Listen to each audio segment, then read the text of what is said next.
Railway నుంచి మరో notification release అవడం జరిగిందండి. సెక్షన్ కంట్రోలర్ పోస్టులు అండి. టోటల్ గా వచ్చేసి 119 పోస్టులు రిలీజ్ చేశారండి. సెక్షన్ కంట్రోలర్ అంటే ఒక సెక్షన్ లో రైల్వే రాకపోకలను నియంత్రించే వ్యక్తి అండి. అంటే ఫర్ ఎగ్జాంపుల్ విశాఖపట్నం నుంచి విజయవాడకు ఒక ట్రైన్ ఆలస్యం అయితే దాని ప్రభావం వేరే ట్రైన్ పై పడకుండా ఎలా నడపాలనేది సెక్షన్ కంట్రోలర్ నిర్ణయిస్తాడండి. ఈ పోస్ట్ మీరు అప్లై చేయాలనుకుంటే డిగ్రీ క్వాలిఫికేషన్ ఉన్న ప్రతి ఒక్కరు కూడా అప్లై చేసుకోవచ్చండి. ఏజ్ విషయానికి వస్తే 20 నుంచి 33 సంవత్సరాలు కలిగి ఉన్న ప్రతి ఒక్కరు కూడా అప్లై చేసుకోవచ్చండి. ఏజ్ సడలింపు అనేది ఉంటుందండి. ఓబీసీ వాళ్ళకి 3 years ఉంటుంది, ఎస్సీ ఎస్టీ వారికి 5 years ఉంటుందండి.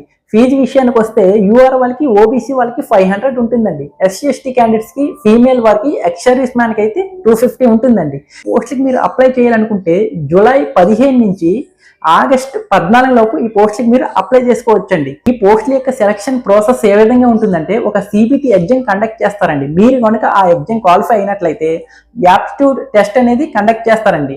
ఆ టెస్ట్ కూడా క్వాలిఫై అయినట్లయితే డాక్యుమెంట్ వెరిఫికేషన్ ఉంటుందండి. డాక్యుమెంట్ వెరిఫికేషన్ తర్వాత మెడికల్ ఎగ్జామినేషన్ ఉంటుందండి. మెడికల్ ఎగ్జామినేషన్ తర్వాత మిమ్మల్ని మెరిట్ ఆధారంగా సెలెక్ట్ చేస్తారండి. ఈ పోస్టుల యొక్క శాలరీ విషయానికి వస్తే 35,400 బేసిక్ పే ఉంటుందండి.